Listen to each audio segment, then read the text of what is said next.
September 2 అనుకుంటే చాలా చాలా బాధ అనిపిస్తుంది నిజంగా. నేను బాధపడటం కాదు, కనీసం ఆ రోజు 10 కోట్ల మంది హృదయాలు తల్లడిల్లిపోయాయి. కులాలు, మతాలు, పార్టీలకు అతీతంగా మనిషిని కావాలని కోరుకున్నారు, కావాలని మొక్కారు, కావాలని పూజలు చేశారు.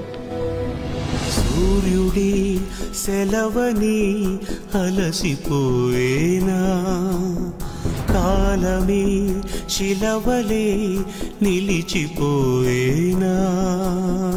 ఏ నాయకుడికి ఇలాంటి ఇంతమంది కోట్ల మంది హృదయాల్లో స్థానం ఉండదనుకుంటా. ఏ నాయకుడి కోసం కూడా దగ్గర 700 మంది చనిపోవడం కూడా ఏ నాయకుడికి కూడా ఉండదనుకుంటా.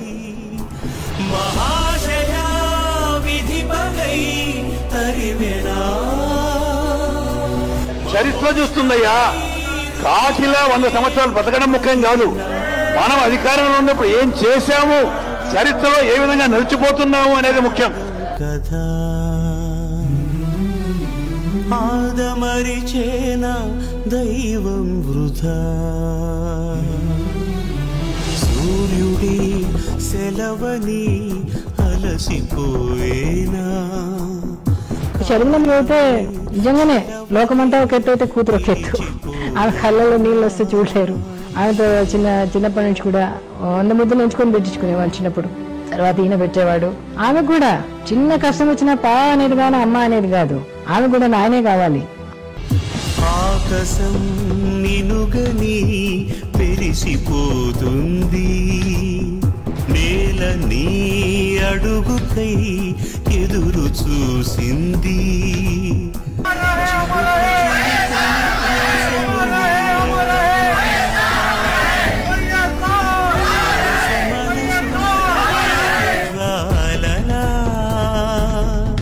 ఆల్మోస్ట్ నాన్నని నేను కలిసిన ఆఖరిసారి కావచ్చు. ఆ రోజు రాత్రి నేను కలిసినప్పుడు నాన్న మాట, పాప్స్ దేవుడు ఎంత చేశాడు కదా, మన జీవితాల్లో దేవుడు ఎంత చేశాడు, ఏమీ కాని నన్ను ఇంత దూరం తీసుకొచ్చాడు, ఇంత సాధింపచేశాడు, ఈరోజు ఇంత చెయ్యగలిగాము అంటే, ఇంతమంది జీవితాలలో వెలుగు నింపగలిగాము అంటే దేవుడు నిజంగా ఎంత గొప్పవాడు, ఎక్కడో ఉన్న వారిని తీసుకొచ్చి ఇంత ఎత్తున నిలిపాడు, ఇంత అవకాశాన్ని ఇచ్చాడు అని దేవునికి ఎంతో గ్రేట్ఫుల్ గా ఉన్నాడు.